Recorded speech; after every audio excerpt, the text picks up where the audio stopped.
Bien, vamos a hacer lo siguiente entonces, que es recuperar el tema o alguno de los temas que estábamos contando en la clase anterior, porque quedaron un poco, quedaron sin completar.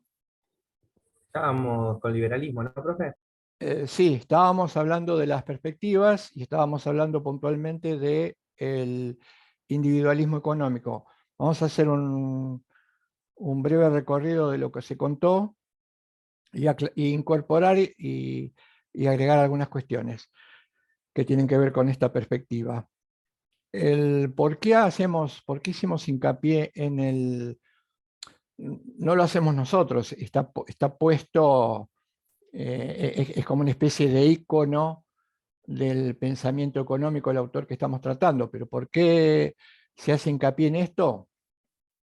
En lo económico, porque como bien dice Remy Kwan en el texto, si hay una dimensión que de alguna manera permite el ingreso a un mundo habitable y nos da a nosotros la posibilidad de desarrollarnos, ese ingreso a ese mundo habitable lo es a través del trabajo. Por lo tanto, mm, aun cuando el trabajo no se convirtiera en el eje que domina toda la vida del ser humano, o no lo fuese, y voy a aclarar ahora y lo voy a desarrollar, el individualismo económico convirtió al trabajo en prácticamente la única referencia relativa al desarrollo humano, con una grave distorsión. Sacando esto, es que no podemos prescindir de un análisis de este tipo para entenderlo. Y hablamos de Adam Smith. La importancia de Adam Smith tiene que ver también con que él va a configurar algo para la ciencia económica, o va a ayudar a configurar algo que la ciencia económica se denominó el Homo economicus. Si a lo largo de la historia de la humanidad, culturalmente o desde lo cultural y de lo antropológico, se ha adjetivado ciertos rasgos del ser humano, es decir, el Homo sapiens, el Homo lúdico, y el Homo economicus es el resultado del punto de vista de Adam Smith. Fundamentalmente, y siendo un individualista a ultranza, este Homo económico tiene ciertas características. Va a ser el baremo o el punto de partida o la regla de medición de lo económico en adelante. Este Homo economicus es un sujeto, un individuo que actúa de manera estratégica, y esta estrategia tiene que ver con la maximización de sus intereses, de sus deseos o de objetivos a perseguir, y esta maximización de intereses o de utilidades implica que pone toda su racionalidad para satisfacer eh, esas exigencias que tienen que ver exclusivamente con su propia entidad o con su propia calidad de individuo. El ser humano entonces es un ser racional, y en función de esta racionalidad, que los modernos, o a partir de los modernos se llama racionalidad instrumental, va en busca de la eficiencia. Estas notas surgen de la explicación que hace Adam Smith en el texto de la riqueza de las naciones. Va a inaugurar también un momento de la historia que es lo que muchos denominan la ley de utilidad. Es decir, ¿por qué es importante? Hay un montón de cuestiones que me parece dan vuelta todavía sobre el individualismo. La más importante sería explicar por qué el predominio de la ley de utilidad.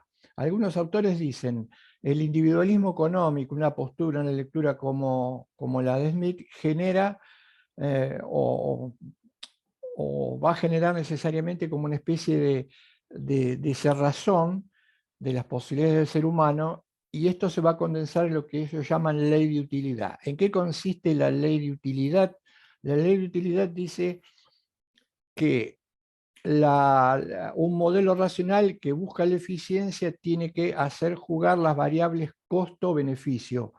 Por lo tanto, un sistema es eficiente si los objetivos se alcanzan con el menor costo posible. Va a aparecer acá un dato inherente a lo económico, pero que también tiene que ver con la vida en general del ser humano, que es la disponibilidad de los recursos.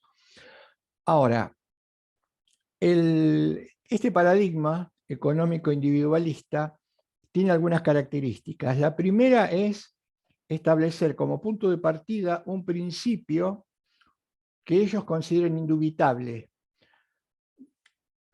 Y al considerarlo indubitable, lo convierten en un axioma. ¿Un axioma qué es? Un axioma sería como una especie de verdad, pero que ha tenido previamente una corroboración empírica y teórica. Ahora, uno de los principales defectos o carencias de la lectura individualista es que plantean una hipótesis que inmediatamente convierten en algo que se supone se da de hecho y que se ha verificado en la práctica, y rápidamente toma la categoría de axioma. El problema es que es una hipótesis. El problema es que tal vez de ninguna manera eso se ha verificado en los hechos, pero las consecuencias es al convertirlo en un axioma, no podemos analizar lo económico si no es partiendo desde ese lugar. Uno de estos ejemplos es la escasez. Se nos ha hecho creer, para entender las lecturas individualistas, que la escasez es aquella situación humana a partir de la cual pivotea toda la realidad económica. Por lo tanto, la escasez implica que tenemos que ser lo suficientemente estratégicos para obtener aquellos bienes que no abundan o no sobreabundan, y que en definitiva esto va a radicar, el problema va a radicar en cómo accedemos a estos bienes y cómo los volvemos a distribuir. Les decía entonces el Homo economicus, punto de partida de Keynes, de Adam Smith. Ahora vamos a ver la importancia de Keynes en este debate. ¿Por qué discutir hoy? Porque estamos discutiendo pensando a Adam Smith, que no es un producto del pasado. Vamos a ubicarnos entonces en tiempo y espacio. Lo discutimos porque hoy estamos planetariamente bajo la égida de lo que se denomina neoliberalismo. El neoliberalismo es una combinación de una lectura en punto a libertades como el liberalismo y esta postura que luego dio lugar a la economía neoclásica generada o perpetrada por Adam Smith. Hoy estamos en periodo de neoliberalismo y básicamente las ideas que se sostienen o que se mantienen parten del ideario de Adam Smith. Por ejemplo, habíamos visto en la clase anterior la idea del mercado. Porque yo les decía que esta idea se plantea como una hipótesis. ¿Qué sería el mercado? El mercado sería, según los rasgos de Adam Smith, el resultado de personas que intercambian bienes. Se produce luego la división del trabajo, pero fundamentalmente este intercambio de bienes es lo que permite el desarrollo de cada uno de los que componen la comunidad. Ahora, teóricamente se considera que ese mercado no es un dato histórico, no es un dato social, sino es un dato que es desde siempre, cuyo origen se pierde en la historia. Si yo convierto este dato, el mercado es contingente, el mercado se debió, porque es una creación humana, como toda creación humana, tiene un comienzo, un desarrollo y puede tener un fin histórico-social. Ahora, si yo le atribuyo al mercado la idea de ser preexistente al género humano, hipótesis que planteo pero que no verifico teóricamente, y luego lo convierto en un axioma, es prácticamente imposible pensar una alternativa. Fíjense, uno de los grandes logros del liberalismo y del neoliberalismo, además de haber de alguna manera derrotado al pensamiento, aunque no de forma definitiva, es convertir algo que en los hechos es meramente contingente en una verdad que no se puede discutir. por lo tanto se cierran las alternativas. Incluso uno mismo cuando se piensa, le resulta muy difícil entender que puede haber alguna otra manera de vincularse, que puede haber alguna otra manera de gestionar los bienes, otra manera de redistribuir. Se está tan metido a nivel conciencia que parece, como ellos mismos dicen, la lectura liberalista y neoliberalista dice, no hay alternativas. Vamos a ver que esto es posible, pero primero vamos a tener que marcar los puntos débiles o por dónde incursionar para eliminar esta atmósfera. Y se habla de crisis, y otra cosa que yo quiero remarcar, hablamos de crisis, no hay ninguna duda que la crisis está, pero ¿en qué consiste la crisis? Si la crisis la vemos como un sistema de vida que se está perdiendo, diría que esto no es cierto. Yo veo más bien la crisis en función de los resultados que los seres humanos tenemos que padecer a partir de la vigencia de este sistema neoliberal. Es decir, la crisis no sería en que en cualquier momento podemos cambiar, modificar o dejar de lado el neoliberalismo. La crisis está en los resultados, y están los resultados que padece toda sociedad. Y en esta hacernos ver que ya no hay alternativas. Una de las ideas básicas a nivel de pensamiento es la de pensamiento único. Por ejemplo, el pensamiento único es una herramienta utilizada por el neoliberalismo que sostiene que la historia ha llegado a su fin. ¿Qué implica que la historia haya llegado a su fin? El autor más conocido, más divulgado, estilo bestseller, es Fukuyama. Él tiene un trabajo que se llama El fin de la historia. ¿Qué significa el fin de la historia? Decretar, los neoliberales decretan el fin de la historia y decretan que después de esto no hay otra posibilidad y que lo que tenemos que esperar es simplemente que este fin de la historia haga que se perfeccione el momento en el que vivimos. Que el liberalismo y el individualismo se perfeccione, que el mercado llegue a un funcionamiento completo y total, por lo tanto lo único que se puede esperar es mejorar, pero de ninguna forma modificar, cambiar, retroceder o presentar una alternativa distinta o diferente. Volviendo a Adam Smith, les decía, el intercambio habíamos marcado, el intercambio de bienes como dato original, la división del trabajo que es a posteriori de este intercambio de bienes. La búsqueda a través del amor propio, rasgo que es inherente a la condición humana, de mejorar nuestra propia situación. Remarquemos esto, o quiero que se remarque esto. Este pensador dice que es imprescindible la presencia de los demás. No está marcando que la presencia de los demás sea aleatoria, no constitutiva, no, dice que la presencia de los demás es fundamental. Pero ¿cuál es el contenido de esa presencia de los demás? Necesito al otro porque tengo que apelar al amor propio del otro y en base a mi amor propio solo puedo con el otro en ese intercambio de bienes lograr un crecimiento, un desarrollo que va a venir de la mano de obtener el capital, por ejemplo, en el caso del mendigo, que rápidamente podía obtener capital y acumularlo. Esta es la diferencia en una perspectiva como la nuestra, que dice que la presencia del otro es fundamental. La presencia del otro para un individualista es, en última instancia, si se quiere, hasta meramente instrumental. Solamente necesito del otro porque necesito intercambiar bienes y a partir de este intercambio de bienes acrecentar mi capital. Este dato que vamos a discutir en algún otro momento no es un dato contingente. Dice Adam Smith que tiene que ver con la propia condición humana. Tal vez el único rasgo que él pueda identificar como propio de la condición humana es este amor propio y esta búsqueda de mejorar el propio interés. En el comienzo del capítulo, Juan habla de la ideología del individualismo. Vamos a incorporar esto, que no había estado presente en mi análisis en la clase anterior. Él habla de la ideología. ¿Qué implica el término ideología?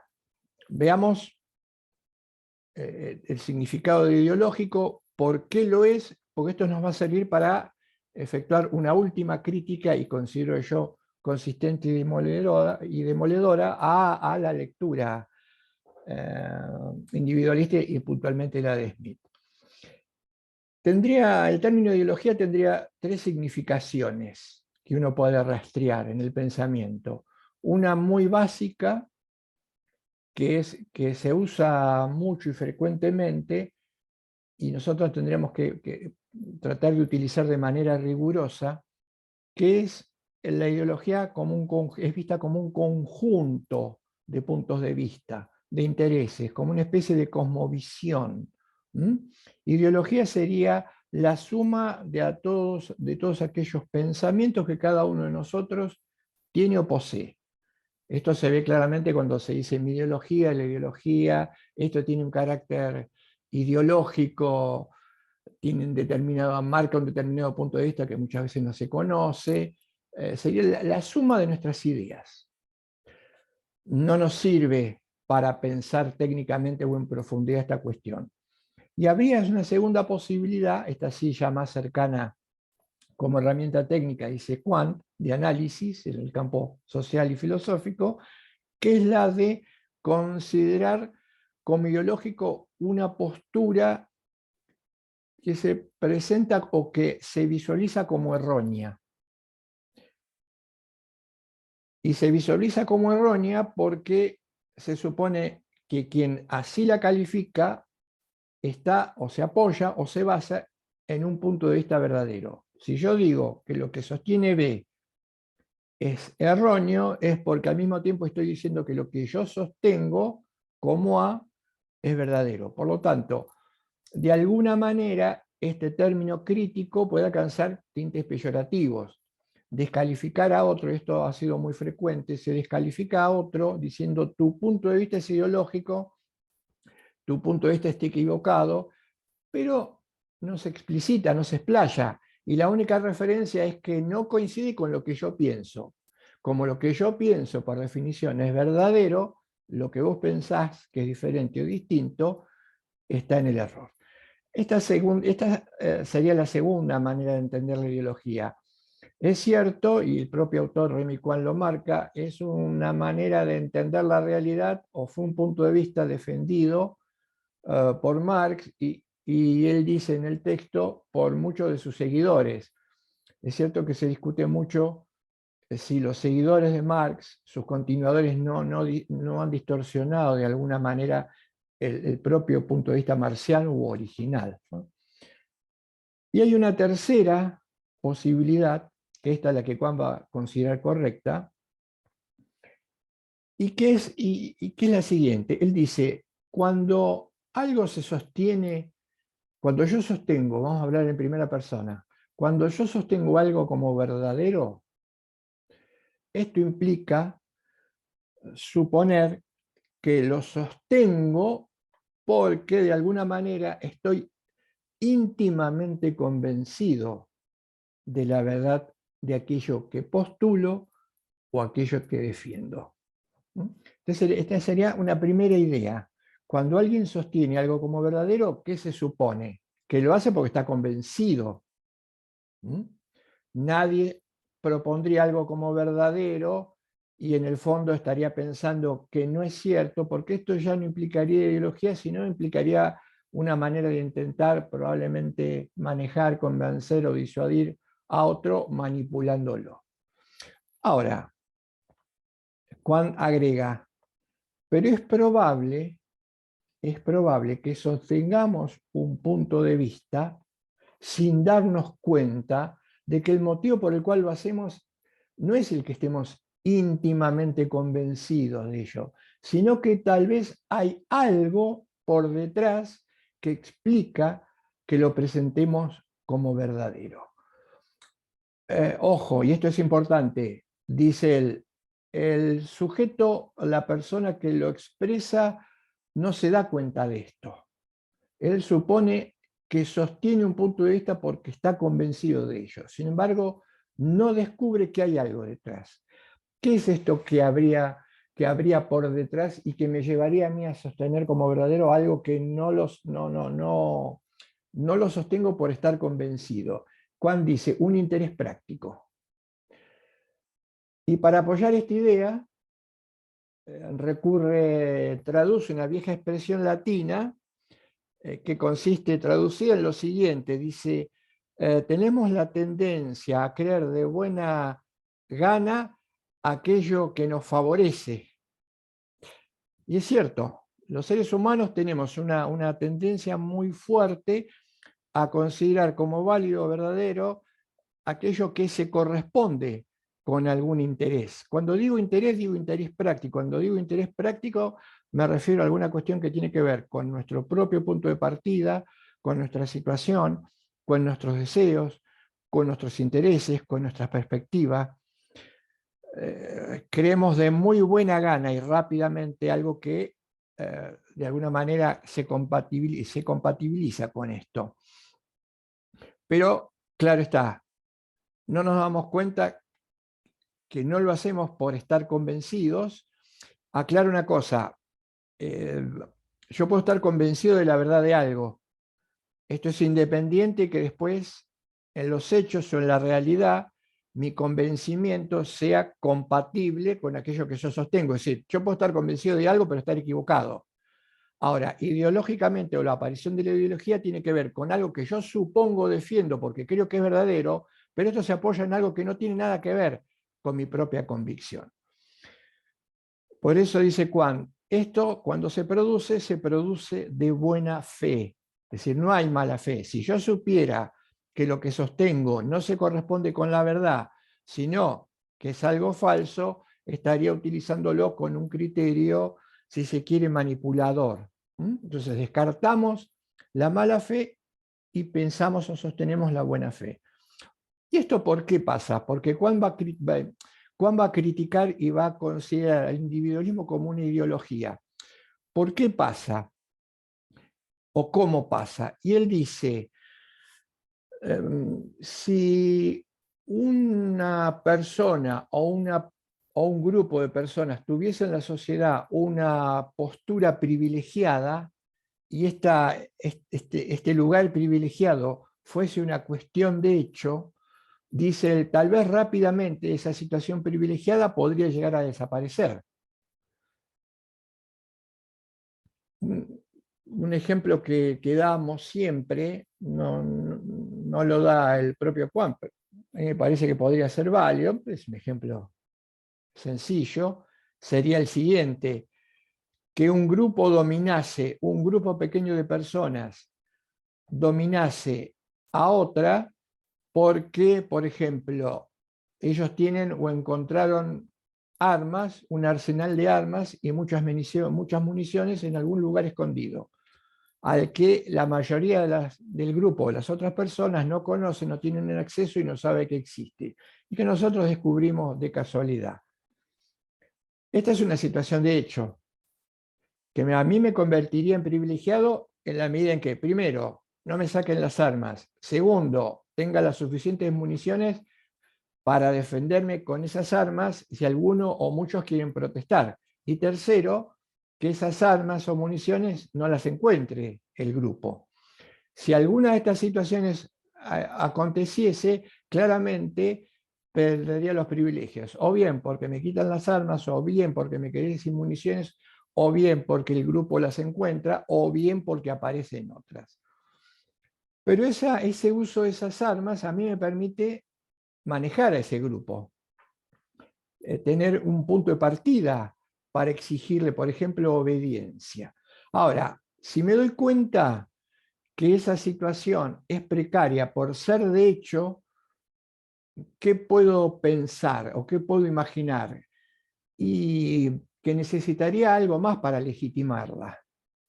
Convertir entonces algo que es de hecho en algo que es de iure. Una situación de hecho, si yo la convierto en una situación de iure, empieza a tornarse inexpugnable. ¿Y de qué manera podría convertir, o en base a qué podría convertir una situación de hecho en una situación de iure? Y hay tres mecanismos que los seres humanos hemos utilizado que son muy eficaces para convertir, una situación de hecho en una situación de iure. Y entonces convertirlo en algo que no se puede criticar, que es muy difícil de criticar o que directamente tiene que aceptarse como una verdad hecha y derecha y generaría o genera resignación. Vamos a ver cuáles son las tres, de la mano de este autor, cuáles son las tres respuestas. Ustedes las van a identificar rápidamente. Dice Quandt, puedo convertir algo de hecho en iure apelando, por ejemplo, al sentido último de la historia. Si yo digo que la historia de la humanidad ya está hecha y completa, y por lo tanto los seres humanos no podemos intervenir en el tiempo ni en la evolución de la humanidad, porque la evolución del humano hace que esa situación necesariamente tenga que ser convalidada y por lo tanto sea fatal, yo ya me tengo que resignar. La evolución de la historia indica que determinados grupos etarios se van a convertir, a diferencia o por sobre otro, en los verdaderos protagonistas de la historia. Entonces, si yo no correspondo, yo no pertenezco a ese grupo social, necesariamente tengo que resignarme. Esto ha venido de la mano de muchas filosofías de la historia. Por ejemplo, uno de los ejemplos más contundentes o más conocidos es la filosofía hegeliana. Hegel habla de una especie de devenir de la historia en donde las cartas ya estarían jugadas y, por ejemplo, la raza blanca, el hombre ario, el europeo del primer mundo, sería el protagonista fundamental. Por lo tanto, todo aquel que no comparte esas características por el propio peso de la historia, que nosotros no podemos modificar, tendríamos que jugar siempre un papel secundario o terciario. La segunda posibilidad es apelar a la naturaleza. Esta tal vez es una de las más fuertes y tiene que ver con la idea de naturalización que trabajamos en algún otro momento. Si lo que es de hecho lo convierto en de jure y apelo a la idea de natural, a la idea de naturaleza, entonces lo hago inmune a la crítica. Este fue el punto de partida, por ejemplo, de Aristóteles. Cuando él dice, por naturaleza, y esta naturaleza tiene un origen divino en los griegos o absoluto, como lo tendrían después otras lecturas de carácter religioso, el esclavo está subordinado al amo, no tenemos mucho más que discutir. Es por naturaleza, así tiene que ser, así debe ser, así es. Esto es lo que se llama la naturalización. Este tal vez sea el escollo más formidable que nosotros nos encontramos para pensar bien la realidad. Es una pared muy fuerte puesta a la concientización. Aquello que es natural, fíjense, el otro día, esto discutíamos en otra clase y en otro lugar, la idea de cómo, por ejemplo, expresiones como contra natura. Es conocidísima la expresión contra natura. Pero esta expresión contra natura está indicando que lo que es contra natura es equivocado, por de pronto, erróneo. Lo que va contra la naturaleza no tiene razón de ser. Es un término que se ha usado mucho, sobre todo cuando se trata de normalizar una sociedad. De hecho, lo natural es siempre visto como lo correcto y como lo adecuado y por lo tanto se hace inmune a la crítica. Este sería otro punto de partida para evitar para consolidar una situación de hecho en una de jure. Y lo último, o también muy importante, es apelar a consideraciones de carácter religioso. Esto lo analiza en varias partes del libro Filosofía Social, porque él rescata algo. Un dato a tener en cuenta: es un pensador, pero a su vez es un sacerdote religioso. Es un dato a tener en cuenta. Él dice, cuando los seres humanos descubren que ciertas pautas o ciertas reglas que tienen que ver con su propio comportamiento ya no sirven o no juegan el papel que querrían jugar y, por ejemplo, lo favorecen, lo que hay que hacer es motivar esas normas. Esto se ve, por ejemplo, en las prácticas religiosas. ¿Qué implica motivar esas normas? Implica sostener que esas normas, aun cuando sean rituales, o sean procedimentales o ritualistas, son queridas por la divinidad de que se trate. Por ejemplo, si se trata de la Iglesia Católica y de la religión cristiana, cosa que todavía se sigue haciendo, sostener que contar largas oraciones en latín, cosa que ya nadie entiende, nadie conoce, y que estarían fuera de la realidad actual, son queridas o han sido pautadas por el propio Dios. Esa es una manera de motivar religiosamente normas que ya en los seres humanos nos damos cuenta que nos encorsetan en algo que no tiene realidad. Entonces, ¿qué hacemos? Apelamos a las motivaciones religiosas. Entonces, en concreto, convertiríamos con la ideología lo de hecho de iure, lo relativo en absoluto, lo correcto e incorrecto, y esto es importante para el análisis y para cerrar el tema del individualismo, lo contingente en necesario. Bien, si entendimos entonces el mecanismo ideológico, podemos sacar otra conclusión, ayudados por el autor. Él dice, una de las cosas más a las que el hombre echa más rápidamente mano es a convertir esto a partir de las ideas. ¿Cómo se convierte lo que es de hecho contingente en de iure? A través de las ideas, dice Kant. A lo largo de la historia de la humanidad, muchísimos puntos de vista se han pensado o repensado y han permitido que situaciones que eran simplemente contingentes y de hecho se conviertan en de iure. Ahora bien, ¿qué pasa con el individualismo? Que es un punto de vista teórico o una reflexión sobre una cuestión de hechos, sobre comportamientos. Recordemos algo que vimos en clases anteriores, en la clase anterior. Dijimos, el individualismo se podía dar de dos formas. Una actitud práctica, de hecho, pensamiento en acción, o bien una reflexión. La actitud de cierre y la actitud de apertura también. Pensamiento en acción y luego pensamiento reflexivo. Juan dice, ¿se puede hacer como una especie de mapeo de evolución de estas actitudes a lo largo de la historia? Y él dice, respecto del pensamiento en acción, es difícil, porque si bien en algunos momentos ha habido comportamientos en acción individualista y en otros de carácter, usemos mejor la expresión, de cierre y en otros de apertura, la historia va dando como saltos, pero sí es posible, dice él, pensarlo a nivel del pensamiento reflexivo. A partir del pensamiento reflexivo, sí es posible marcar etapas bien definidas en la historia de la humanidad. Precisamente por eso nosotros marcamos como etapas definidas a nivel de pensamiento reflexivo en la historia de la humanidad, de la antigüedad al medioevo, actitud de apertura, aunque hay también en pensamiento en acción, actitud de cierre. Pero básicamente, teóricamente, actitud de apertura.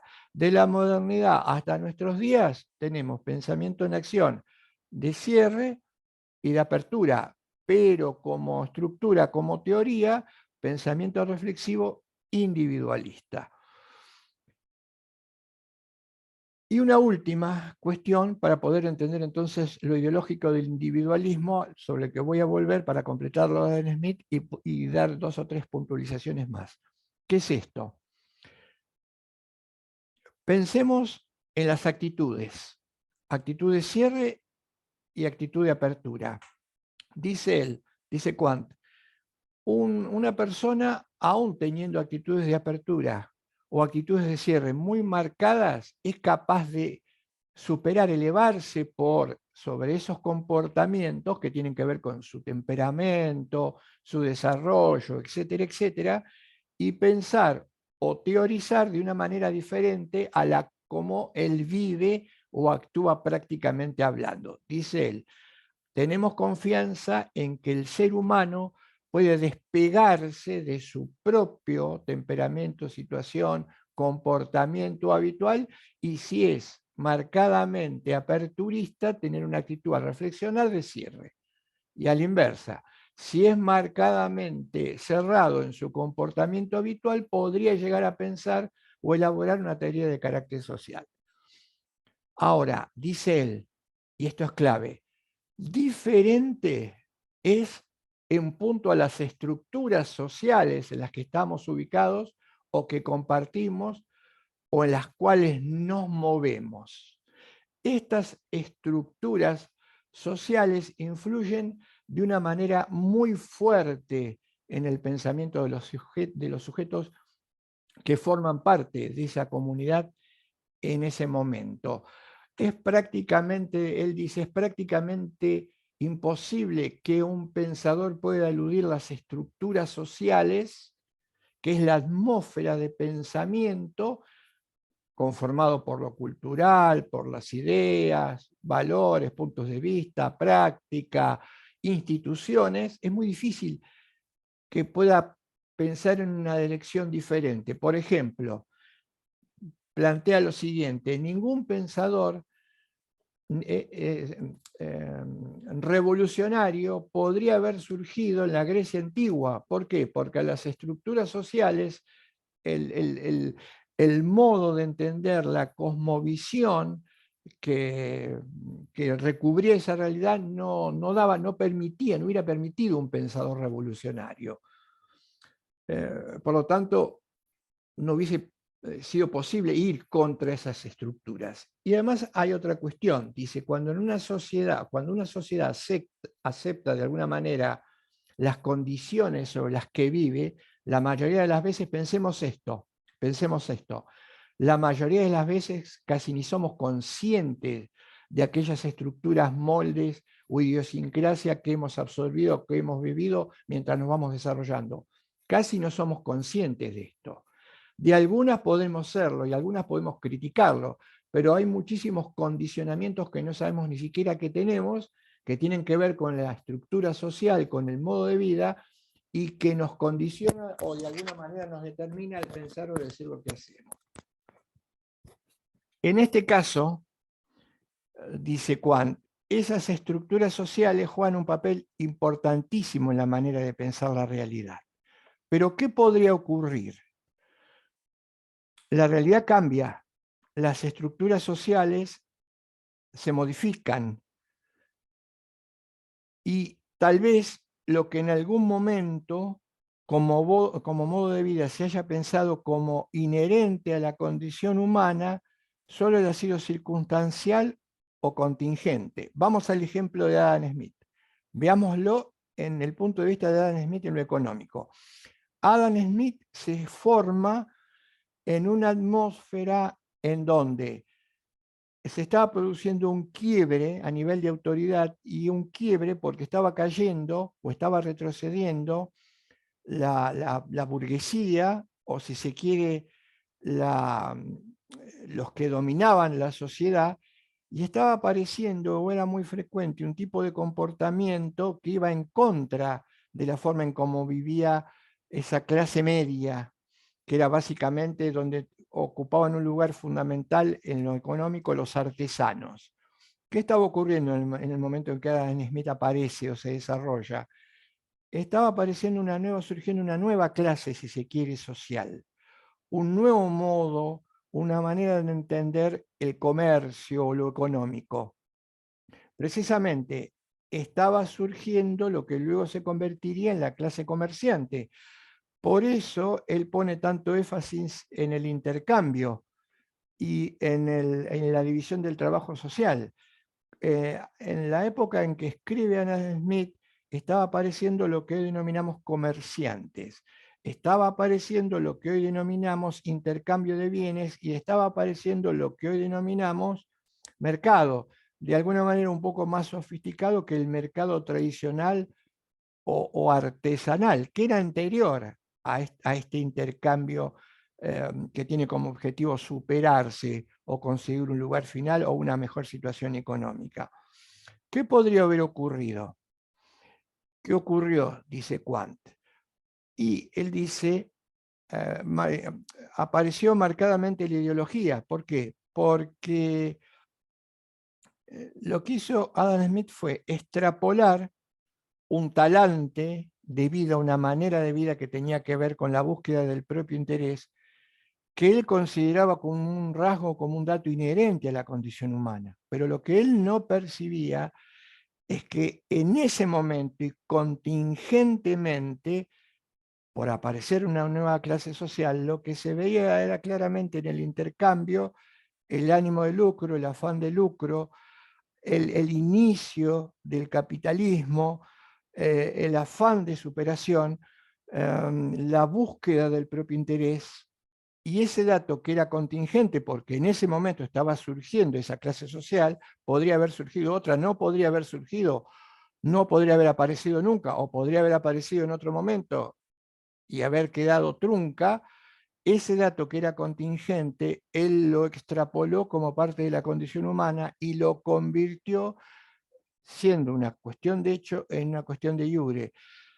No nos olvidemos que esa manera de interactuar, que era básicamente de cierre, la que postulaba el individualismo en todas sus facetas y Adam Smith, venía o actuaba a contrapelo de una situación también humanamente factible, que era la actitud de apertura. Ahora, claramente en ese periodo, la actitud de cierre fue dominante. Y las estructuras que se generaron a partir de esa actitud de cierre dominante también lo fueron claramente. La institucionalización del mercado como único lugar posible para el intercambio también partió de un momento histórico, también fue algo contingente, pero luego se institucionalizó y corroboró o reforzó una manera de actuar e interactuar que se mantendría hasta nuestros días. Por eso dice Quant, el individualismo debe ser considerado como una lectura ideológica. ¿Por qué? Porque lo que ellos sostenían como verdadero, en el fondo, no era el resultado de su propia convicción, sino de un interés propio, práctico, puntual o particular que estaba por detrás. Y a mí se me ocurre otro ejemplo para que se pueda entender bien, hipotético. Supongamos que Profe, perdón que le interrumpa. sí, Entonces, Kant decía que el individualismo se tenía que sostener, ¿por qué?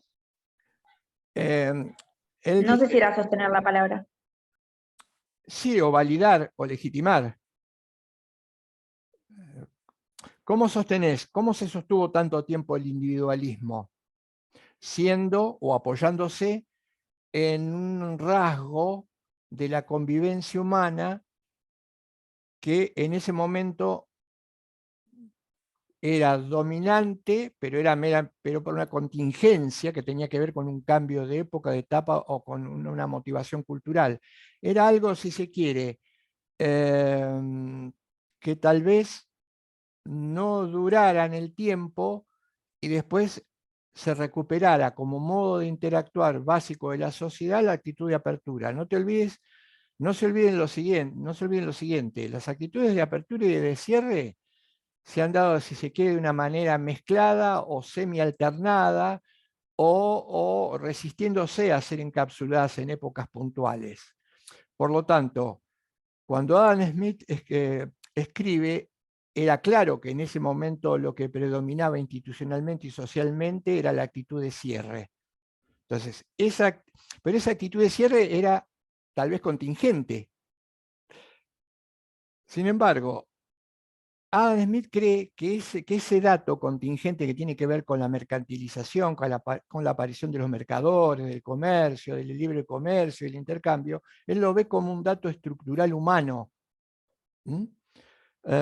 Como toda la atmósfera era básicamente, o tenía estas características, él cree que lo que sostiene es verdadero porque está o cree que está convencido de ello, y sin embargo era la presión que ejercían las condiciones de vida en las que él estaba pensando, el momento en el que estaba pensando.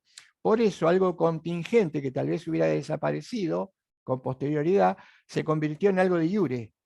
No, axioma, el ser humano es un ser que estratégicamente solo persigue y busca su propio interés, maximiza, y esto lo lleva a tener una actitud estratégica y competitiva en el único lugar posible en donde puede desarrollarse un ser humano, que es el mercado. Y a su vez, el mercado es una institución que no puede rastrearse en el tiempo, es desde siempre, y el mercado como tal también es natural y es connatural a la condición humana. Todas estas que son hipótesis, esto lo marca genialmente, y por eso también después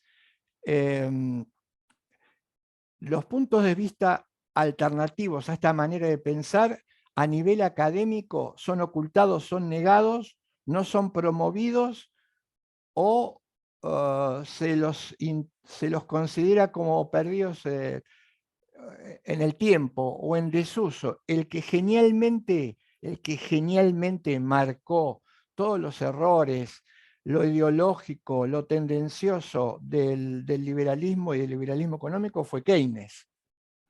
Es genial la lectura de Keynes. Keynes dice, el problema, porque además tiene que ver con, pero no quiero irme de lo, quiero que te quede claro lo que vos me preguntas, no quiero irme, pongo una pausa en esto, no sé si a eso te referías. El individualismo, para sostenerse y sostenerse hoy, se tiene que apoyar en lo ideológico. Lo ideológico implica creer, por ejemplo, ¿quién me hizo la pregunta, Julieta? Sí, sí, yo. Sí, igual entendí, Por ejemplo, pero bueno. Julieta, imaginemos esto. Suponete que vos, imaginemos esto, juguemos con este ejemplo. Por ahí es real, no sé. Y que vos seas heredera de familiarmente, de una enorme fortuna, y en esta enorme fortuna, por ejemplo, inventemos, te harías acreedora, serías propietaria de las terceras cuartas partes del territorio de La Pampa, por ejemplo. Esto implicaría que vos tendrías la propiedad privada de esas tres cuartas partes del territorio de La Pampa. Y en algún momento se discutiese la legitimidad de los territorios, ¿no? Empezase la discusión, la propiedad privada es inalterable, es absoluta, pero no puede ser tan inalterable o tan absoluta, ¿por qué no rastreamos sobre el origen?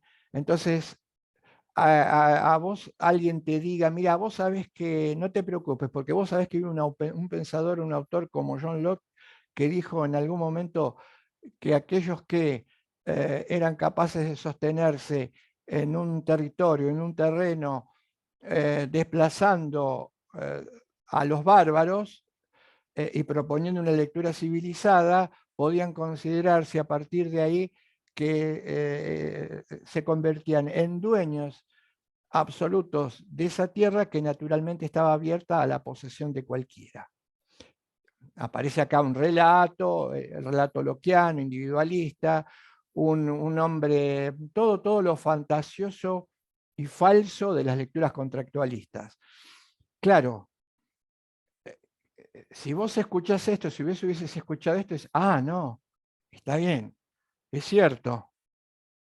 Nosotros vinimos, me contaron que vinimos acá, que era necesario establecer cierto orden, que había dispersos personas que eran bárbaras, y nosotros que llegamos, somos antepasados que llegaron, siendo civilizados y consideraron entonces esta tierra como yerma, se apropiaron y se adueñaron de la misma. Adhiero a ese punto de vista. que habla que es fundamental el sostenimiento de la propiedad privada. La pregunta sería, ¿vos adherís a esta idea de que tu propiedad es intocable, convencido de la verdad de tu título, o básicamente estás condicionada por una lectura que resguarda o respeta ese interés propio que vos tenés? Porque tu interés consiste en ser heredera de las 3/4 partes de la tierra de la provincia de La Pampa. Claramente ideológico, de buena fe, de buena fe. Crees aquello que tiene que ver con tus propios intereses. ¿Cuántas cosas creemos que son verdaderas y en realidad no estamos convencidos de ello? Y lo hacemos tal vez no o más allá del hábito, la traducción, la transmisión, porque refleja o recepta algún interés propio. Yo diría que a veces hasta me da un poquito de temor o de miedo, ¿no? Más allá de que sea humanamente imposible poner en cuestión todos aquellos axiomas que portamos y consideramos como verdaderos, correríamos un gran riesgo, porque la mayoría tiene que ver con intereses prácticos. Y no los percibimos. Por eso ahí ha tenido un enorme éxito lo de iure sobre lo de hecho. Pero vuelvo entonces, para ir cerrando la idea, al punto de vista, a la lectura keynesiana.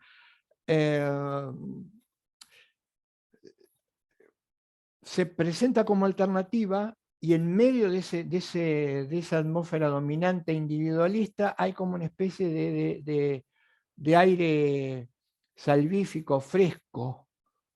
Aparece la teoría de Keynes, que pone en tela de juicio el liberalismo y el neoliberalismo, y él dice, hay que poner el punto o la clave está en la redistribución, y la clave está es un problema de redistribución, y redistribución tiene que ver con quién redistribuye. Entonces no puede pensarse, y esto es un sinsentido, que la redistribución no intervenga el Estado. Por eso aparece el estado de bienestar durante un tiempo bastante, no sé si largo, pero interesante.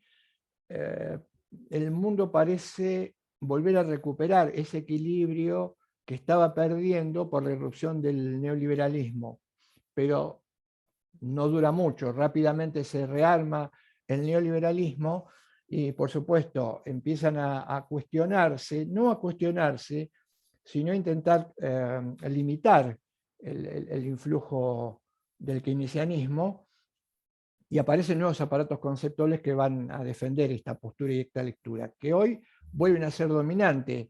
En el mundo, en la historia y en la geopolítica, este cambio se produce en el año 1970.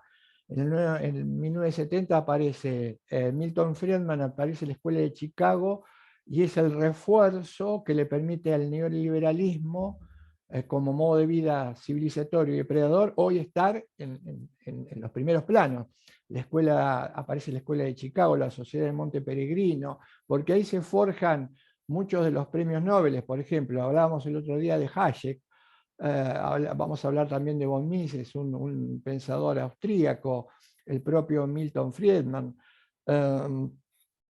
y a partir de ahí solo se puede pensar económicamente en términos neoclasicistas. Todo lo que vaya en contra de esto no se divulga, no se permite investigar, no forman parte de los cuerpos de las cátedras. Es decir, hay toda una manera, toda una estrategia de pensar el individualismo y el neoliberalismo como rasgo fundamental, y eso es lo que hoy lamentablemente estamos padeciendo.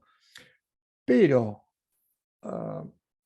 habría que pensar algunas cuestiones, como por ejemplo, que son simples.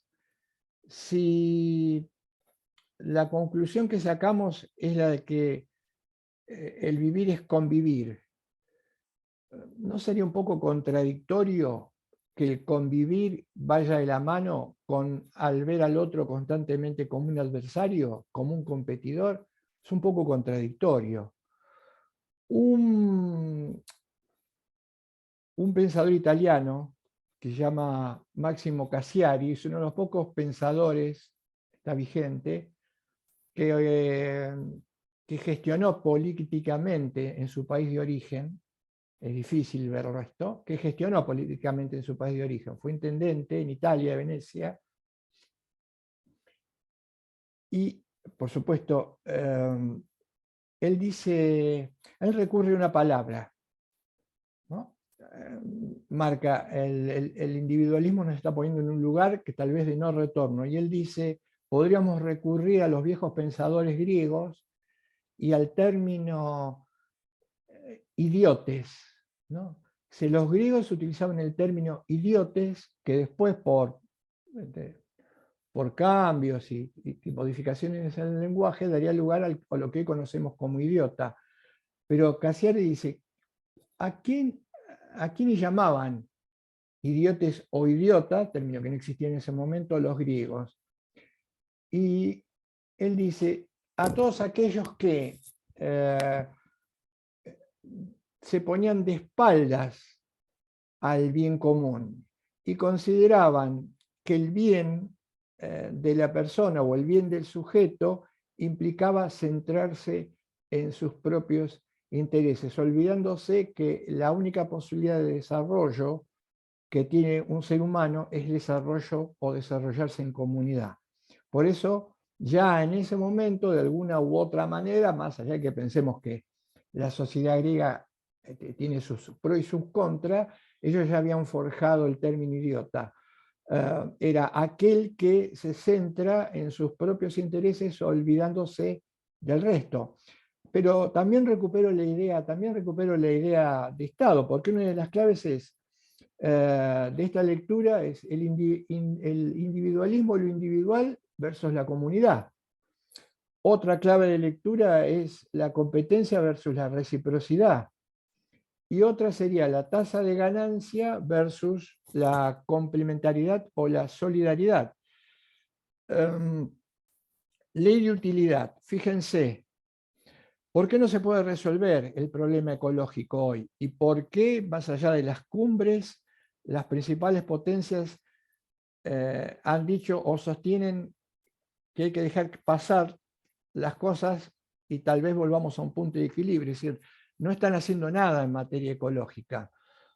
Por la ley de utilidad. La ley de utilidad nos dice, y esto se mete hasta los tuétanos en toda nuestra vida, el mundo hoy en todas sus facetas está fuertemente mercantilizado. Por eso lo económico, si se mercantiliza lo económico como se mercantilizó con Adam Smith, el desarrollo humano está prácticamente o totalmente o completamente en retroceso.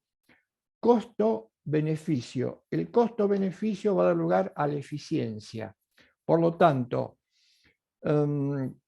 leitmotiv del neoliberalismo, obtener bienes, producir, generar bienes que nos den el mayor beneficio. ¿Cuál es el beneficio? Que aumente la tasa de ganancia al menor costo, invirtiendo estratégicamente lo menos posible para ser más eficiente.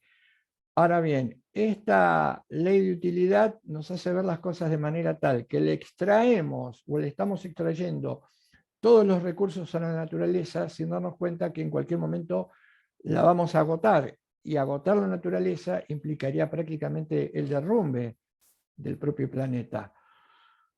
Pero esto no se ve. Mayor eficiencia. Inke Lammer, un pensador alemán que vive en Costa Rica, que yo mencioné en alguna oportunidad, muy interesante también, simplemente como dato, él dice lo siguiente: es tan irracional, la atmósfera neoliberal en la búsqueda de aumentar la ganancia, la tasa y la productividad acumulando el capital, es tan irracional que él dice, es como la figura de aquel que está parado hay como una especie de dibujo, ¿no? Hay por debajo hay destrucción, caos, agua, un árbol, ¿no? Un árbol, y en una de las ramas, y el árbol medio tambaleándose, y en una de las ramas, un sujeto con un serrucho.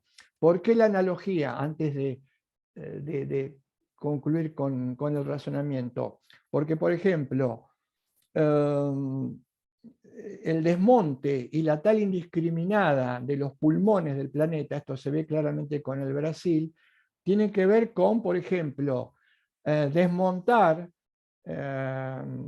todo el Amazonas para generar, entre otros, emprendimientos que tienen que ver con, por supuesto, emprendimientos privados, ¿no? Sacar la naturaleza para, por decirlo de alguna manera, construir edificios o monoblocks que den lugar, etcétera, etcétera.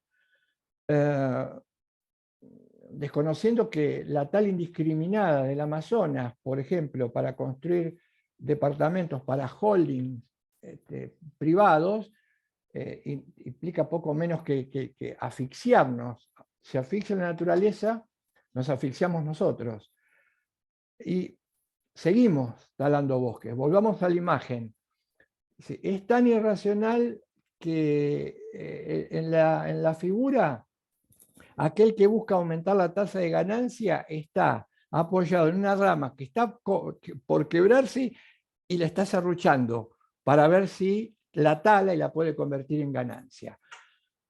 Es impresionante la imagen, pero es realmente lo que está ocurriendo. Estamos subidos a un árbol, que es tal vez lo que quede, por debajo tenemos agua y seguimos con el serrucho porque suponemos que si cortamos madera estamos más generando capital y tasa de ganancia para venderlo como insumo. Es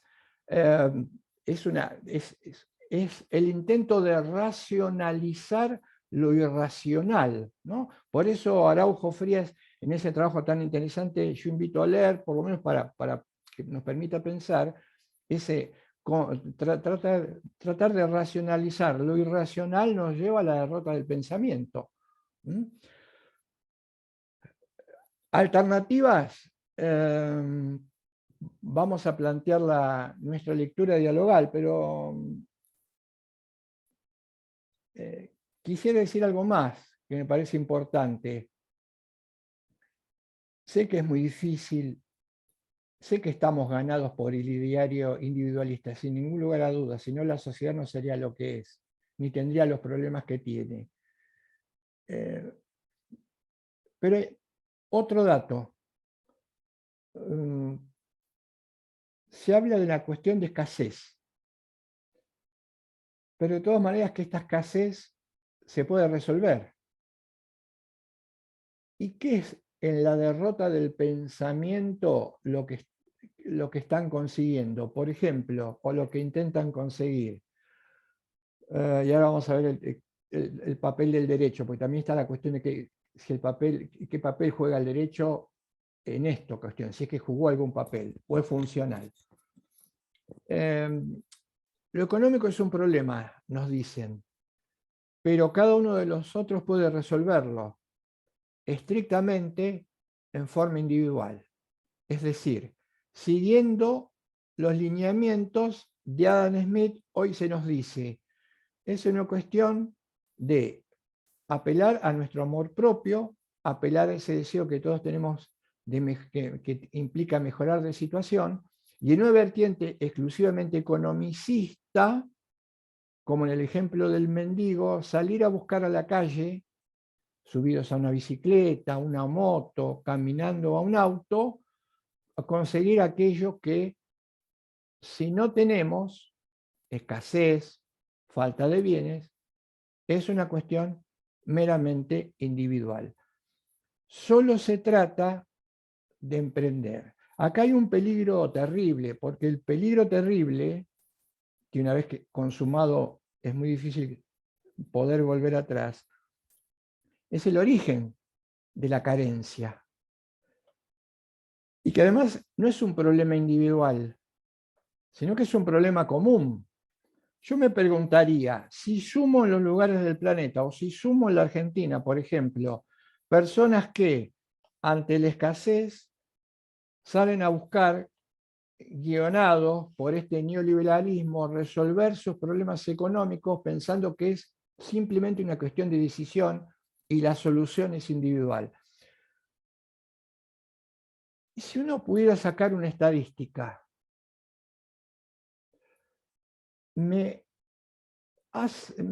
genera que algo no está bien si en un Congo, vamos a poner un número, conglomerado de 100.000 personas, 30.000 están buscando individualmente una respuesta que se les dice solo ellos pueden conseguir a partir de sí mismos. Pero 30.000 sobre 60, sobre 70, siendo muy optimista, esto está indicando otra cosa. Esto está indicando que no es un problema individual, que el problema es común. Ahora, si el problema es común, y ya lo decían los griegos, si lo que se ve afectado es el bien común, lo que tenemos es que tratar de resolver entre todos ese problema que es común.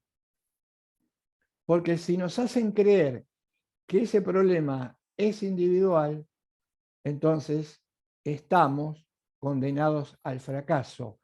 El problema es común.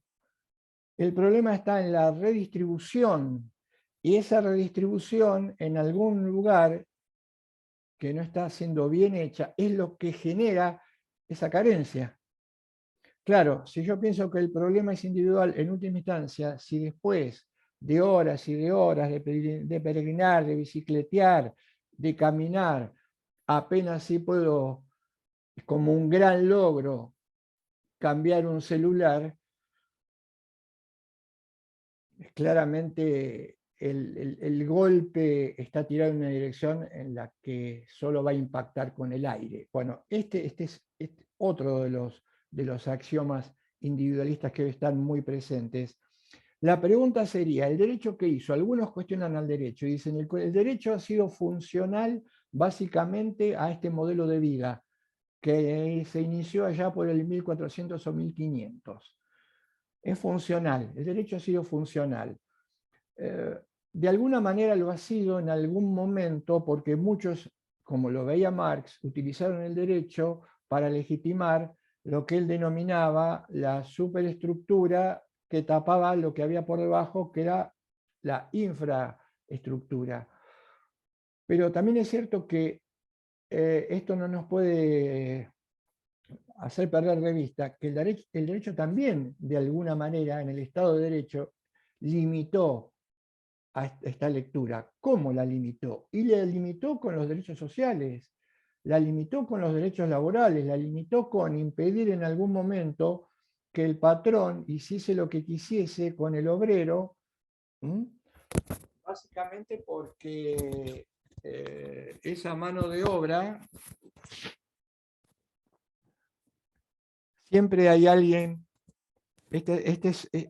Keynes decía algo también muy cierto. Él decía, siempre hay alguien que es capaz de trabajar por un salario en un sistema como este, que a lo mejor solo le permita comprar 100 gramos de jamón durante el día, pero siempre es posible que alguien quiera trabajar por esto. Claro, la supervivencia, la necesidad de sobrevivir es fuertísima. Y le decía, y tiene razón, y de eso se aprovechan. Siempre es posible que alguien trabaje horas y horas sin ningún tipo de garantía por un sándwich, podríamos decirlo, acriollando la expresión.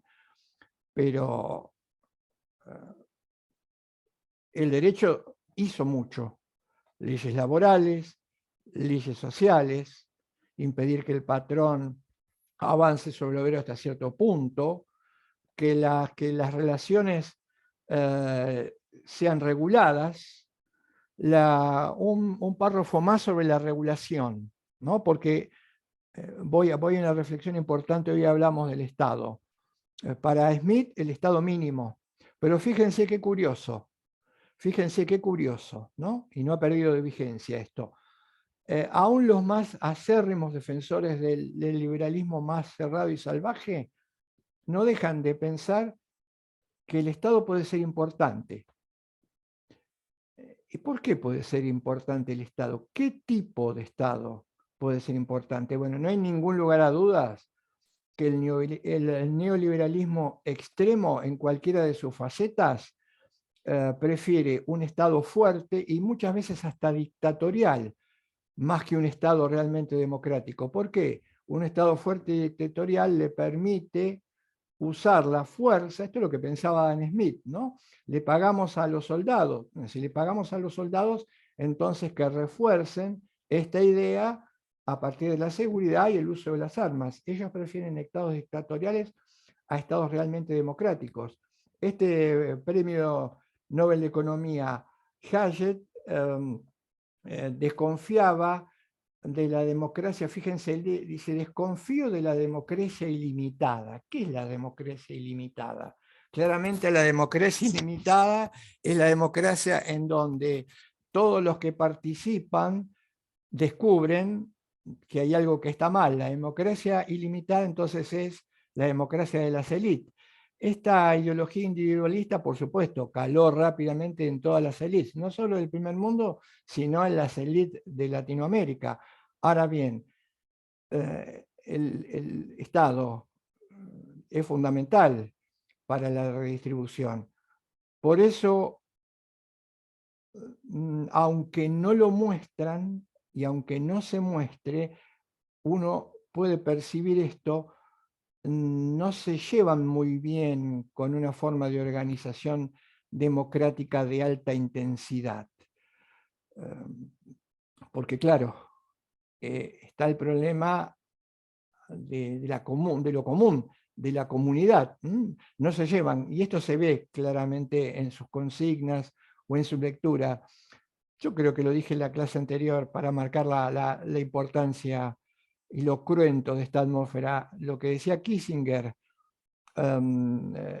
precisamente apoyando la escuela de Chicago y el neoliberalismo en 1970 para acá, él decía, ¿cómo hacemos para que este modelo civilizatorio de acumulación de capital se dirija en un solo sentido en Latinoamérica, donde tenemos varias respuestas adversas? Y él decía, hay demasiada democracia, no hay que pensarlo mucho, hay demasiada democracia, claramente, hay demasiada democracia, vayámonos a un modelo dictatorial, y a partir de ahí aparecieron todas las dictaduras, ¿no?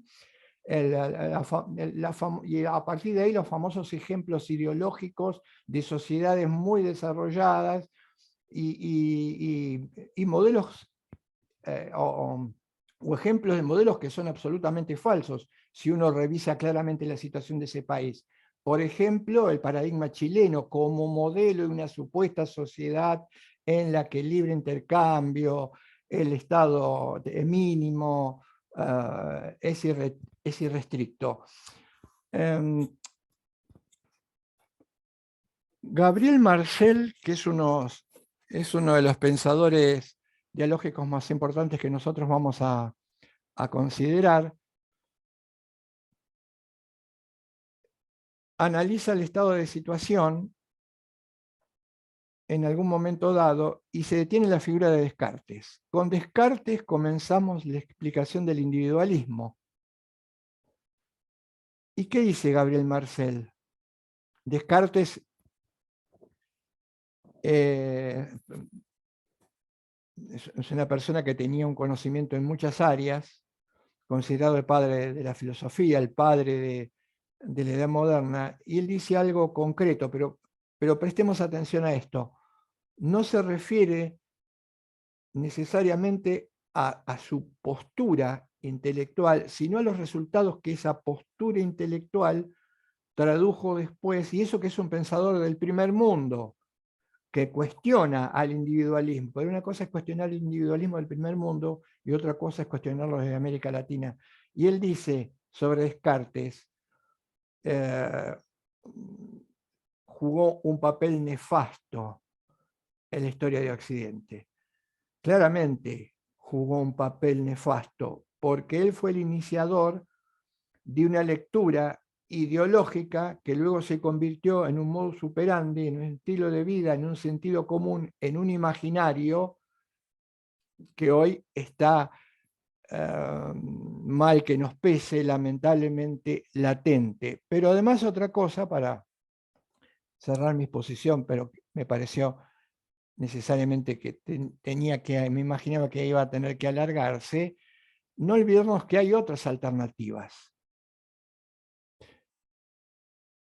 Porque podríamos pensar, ganados por la ideología neoliberal, si desde los comienzos de los tiempos el mercado como institución natural ha pergeñado y ha perfilado la historia de la humanidad,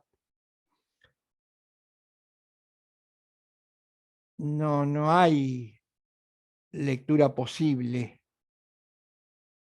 no hay alternativa posible. ¿Cómo imaginar algo que ha sido dominante en los últimos siglos? Sí lo hay, y pensemos esto.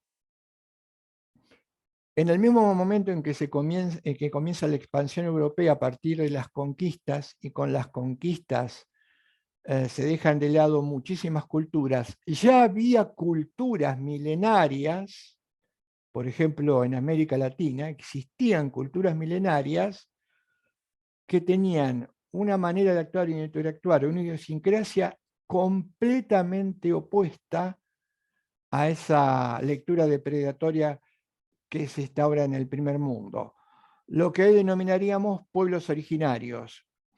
¿Y por qué son importantes? Porque resistieron, porque esa cultura milenaria resistió, porque a pesar de los intentos de ser borrados del mapa, que en algún caso se logró, ser ninguneados, ser considerados como mero folclore, atavismo, lecturas atrasadas por el imaginario de la élite también latinoamericana, ¿no? La idea del criollo sobre el mestizo, del grave problema de identidad que hoy como sociedad seguimos arrastrando por esta cuestión no resuelta, diría un psicoanalista, se forjaron o sobrevivieron a partir de modos de vida completamente opuestos. Por ejemplo, estas culturas se sostuvieron a partir de la reciprocidad, de la solidaridad, no solo con sus congéneres, sino con la naturaleza. Y aportaron un saber milenario. ¿De qué nos intentó convencer? Algo dije, o algo dijimos en la clase inicial, ¿de qué nos intentó o qué nos quiso convencer Occidente? Que la única manera de pensar, o se podía pensar filosóficamente, era a partir de Grecia. Todos los demás no pensábamos. Los pueblos originarios, las culturas arrasadas, los mayas, no pensaban. Pensaba solamente o se pensó a partir de Grecia. Y hoy también se sostiene que no piensan. Hay un punto de vista, hay alguna cultura originaria, son cosmovisiones y folclore, chatarra, irracionalidad. No. Pensamientos alternativos y algo, por supuesto, la ciencia moderna hizo ver como irracional, como no real, todo aquello que se oponía a su propia lectura. Y algo que la ciencia occidental no hizo y creo que no va a hacer nunca, y es lo siguiente: conceder que puede haber una manera de pensar científica, pero que debe integrarse a otras maneras de pensar la realidad que no se apoyan en el paradigma de la ciencia moderna. No, la ciencia no quiere compartir ni integrar esos conocimientos con otras formas posibles. Es mi conocimiento, el conocimiento científico europeo importado, y no hay otro. Hay una que es una palabra difícil, yo la tengo escrita acá.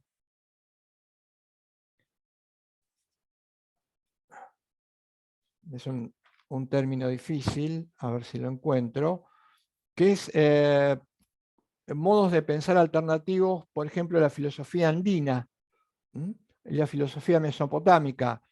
Hablamos de culturas originarias, en el caso de la filosofía andina, antiquísima.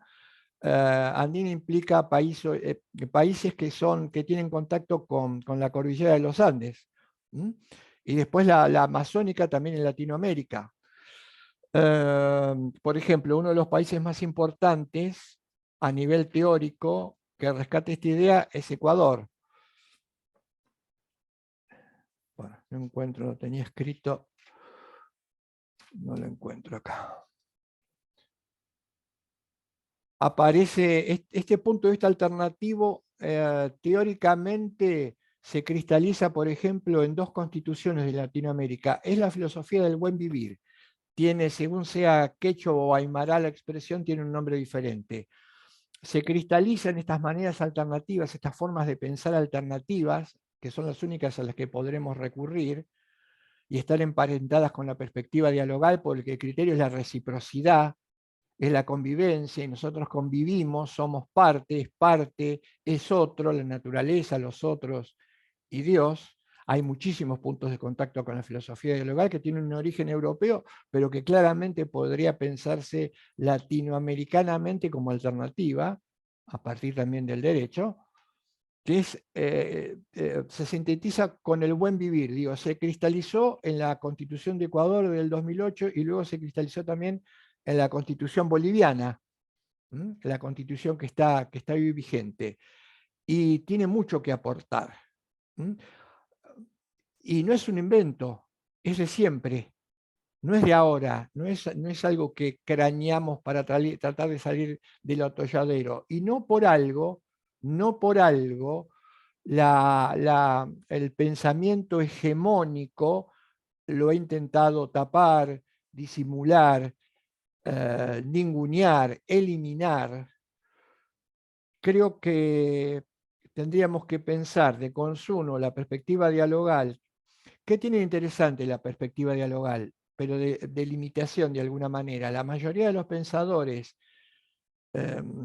que le dieron origen a esta lectura lo hicieron en el primer mundo, lo hicieron en Europa, por lo cual su manera de entender la realidad, si bien se contraponía a las lecturas individualistas o colectivistas, no podía ser una crítica que tuviera el espesor de aquellos que estamos de este lado del mundo, porque la realidad de un francés que se levanta contra la lectura individualista tiene algunos puntos de contacto, pero muchas diferencias en puntos sobre todo a sufrimiento y carencias que la que puede tener un argentino, un peruano, un chileno, un ecuatoriano que intenta levantarse contra esa lectura o hegemonía.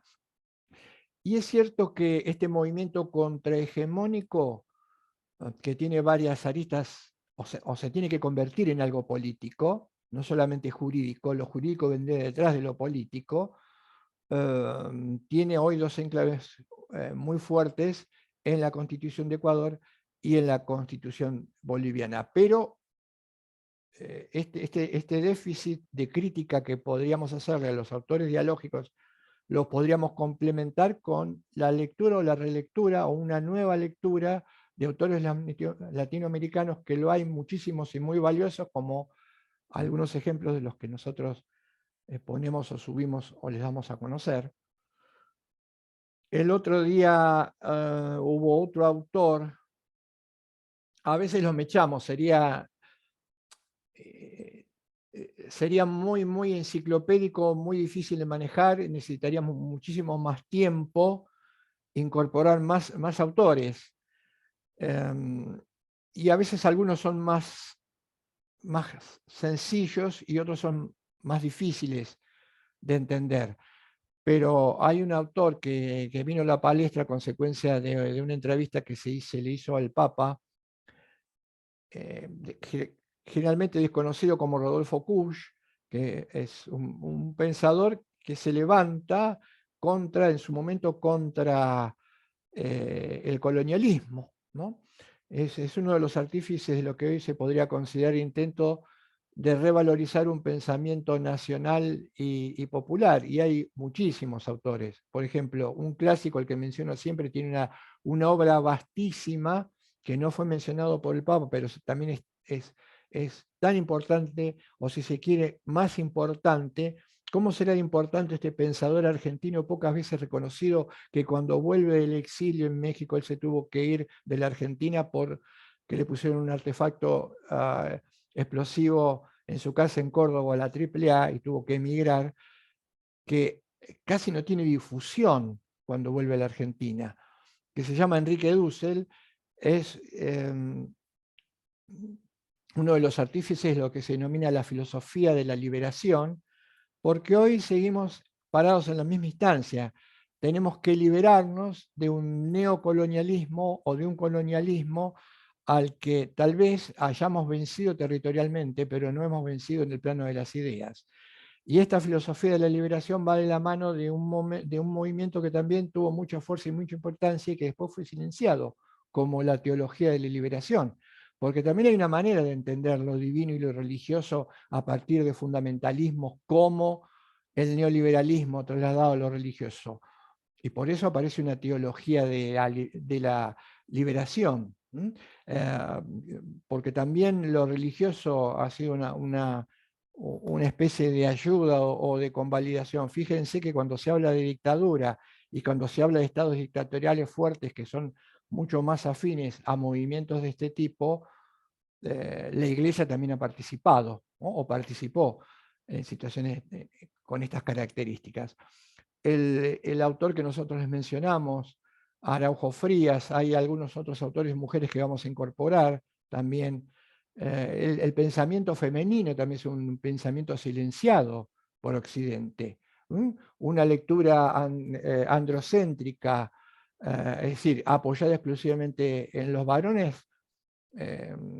ha desconocido una enorme cantidad de pensadoras, y no solamente por el movimiento que hoy está en alza, ¿no? Entrecomillado de moda, como sería de moda, no entrecomillado. Esa también es una manera de neutralizar el pensamiento, tildarla de moda, por ejemplo, el feminismo, pero muchísimas mujeres que en Latinoamérica, Rigoberta Menchú, te pueden aportar alternativas a esta idea. Hablaba del derecho. El derecho se jugó mucho en contra de este movimiento, de esta contrahegemonía, pero claro, tenemos que lidiar con algo. Si los operadores jurídicos están ganados, como dicen algunos autores, por el imaginario o el imaginario neoliberal y la élite, probablemente el papel del derecho esté en función de generar operadores que sean afines al sistema de libre mercado que está hoy imperante siglo XXI en el planeta. Y eso también torna la cuestión bastante difícil.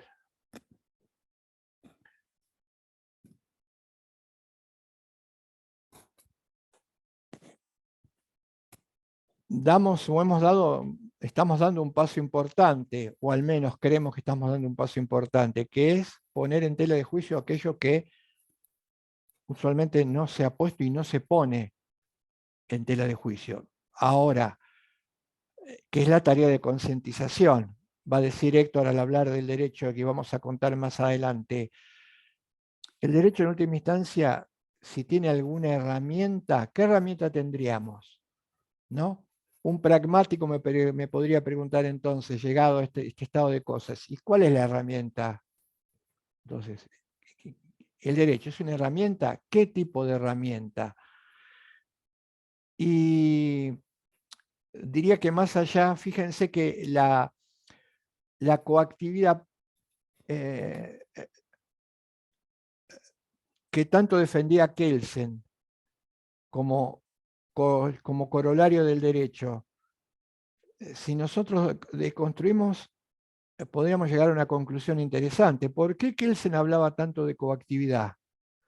Porque claramente la idea de coactividad y Estado coactivo y derecho y Estado eran casi lo mismo para Kelsen, tenía que ver con sostener idearios como los del hombre, lobo y su semejante, o competidor del otro que solo puede resolverse racionalmente después del conflicto por una decisión de un tercero, contribuyen al sostenimiento de ese ideario neoliberal, claramente, aunque no haya sido su intención, aunque no haya visto en ese momento, pero sí explicaría el por qué las élites, cuando incorporan el derecho hegemónico, la lectura hegemónica, lo incorporan de esta manera. El derecho en última instancia suponemos que es algo coactivo. ¿Coactivo para qué? Coactivo sería para como decía Marx, incorporar las ideas de la élite que disimularían la explotación, que hoy sigue existiendo. Por ejemplo, otra cuestión muy delicada que a veces el derecho tampoco no está dando los pasos que tiene que dar, que es la cuestión del extractivismo. La cuestión del extractivismo es una cuestión muy delicada, porque ¿qué es el extractivismo? El extractivismo es venir con una bomba, así como le sacamos agua, cuando construimos una bomba para sacar agua de las napas subterráneas, el extractivismo es, vienen a nuestro continente, extraen todos los minerales que tienen un valor muy altísimo de recambio, como commodity o lo que fuese, lo extraen y la idea es extraerlo hasta sacarlo completamente. Pero claro, ¿quién viene a sacarlo? ¿Quién lo saca? ¿Los dueños? No. Los pueblos originarios no, que ni siquiera tocarían, porque le darían a los recursos naturales un trato que tiene que ver con el trato que hay que dar a la naturaleza. No, alguien que viene de fuera. Dicho sea de paso, el mundo es y Occidente es lo que es hoy y no hubiese sido posible que lo fuese, su condición de posibilidad fue construir su fortuna a cambio de sacarle prácticamente todas las riquezas a un continente como el nuestro. Nosotros somos condición de posibilidad de que hoy exista, en la antigua terminología, primer mundo opulento. Eso podría, o eso estaría ocurriendo hoy. Claro, la cuestión es, pero, y voy cerrando con esto, el discurso es, imaginemos esto, si hablamos de necesidades, pensemos que extrayendo recursos podemos generar riqueza y productividad que luego nos permita resolver esos problemas de necesidad o carencia. Lo cual entonces no ocurre con los pueblos originarios, a uno se le presenta una duda, ¿y no será cierto que a lo mejor si le sacamos riquezas a la tierra, después podemos resolver problemas de necesidad? Este es el discurso que encubre, que ya lo llamaba Eduardo Galeano, es el eslogan, él decía, es la paradoja del mendigo sentado arriba del saco de oro. Claro, nos hacen creer que somos mendigos sentados en un saco de oro. Entonces, ¿cómo si somos mendigos vamos a estar sentados en un saco de oro? Claro, esto ya lo marcó como falacia y como ideológico Eduardo Galeano en su momento. Pero es probable que seamos cooptados por esta idea. Ecuador tiene pensadores geniales, lucidísimos. Por ejemplo, como aquellos que contribuyeron a la conformación del estatuto, pero también ha tenido estadistas que se han apoyado en la idea del mendigo sentado sobre la bolsa de oro para darle rienda suelta al extractivismo, ¿no? En fin, un montón de problemas y cuestiones que son difíciles de resolver. El trabajo sería modificar la conciencia, concientizar para luego hacer una ruptura o romper con la hegemonía existente. Y nada más que eso, al menos para los que nos dedicamos al derecho. Pero nada de coacción, nada de coactividad que sigue siendo funcional a un sistema civilizatorio que, a pesar de que parece estar agotado, siempre cambia, es camaleónico, cambia de imagen, de consigna, de dogma, y se sigue manteniendo o se mantiene. Eso es lo que puede ofrecer el derecho, una perspectiva sobre el derecho. Simplemente descubrí que es una tarea de concientización. Esta concientización permitiría luego reforzar un derecho que todavía sigue jugando algún papel contrahegemónico, pero que está muy debilitado. Fíjense el ejemplo del extractivismo y otros. Bien, con esto que me parecía importante volver sobre el individualismo, porque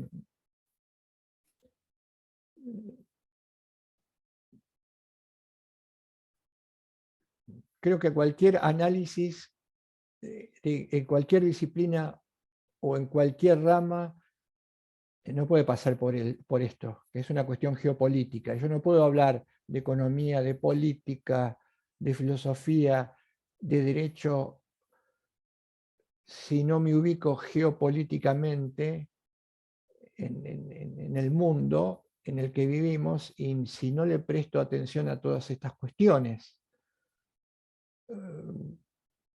Caso contrario, puedo seguir leyendo, pensando el derecho desde una lectura kelseniana que no sería más que funcional a un estado de cosas que de alguna u otra manera,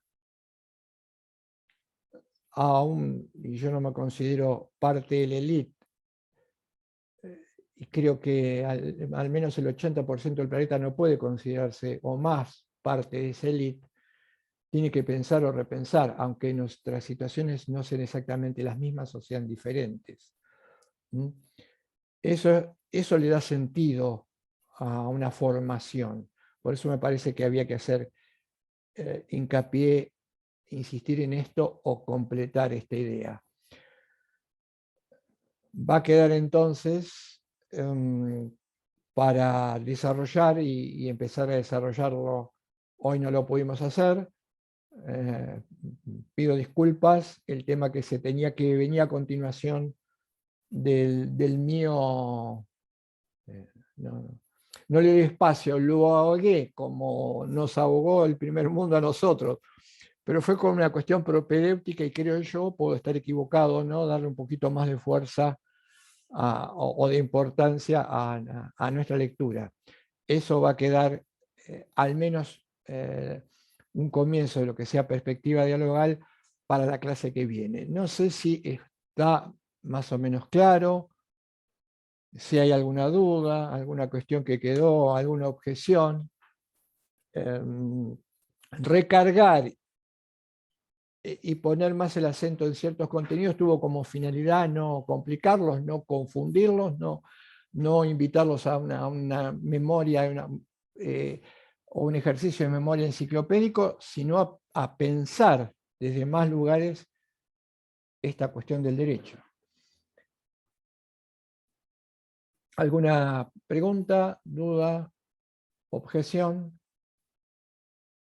Profe, no, yo no tengo ninguna duda, más que nada para plantearte si a partir de la próxima clase podríamos hacer un receso en el medio entre clase y clase, como para que no sean las 2 horas.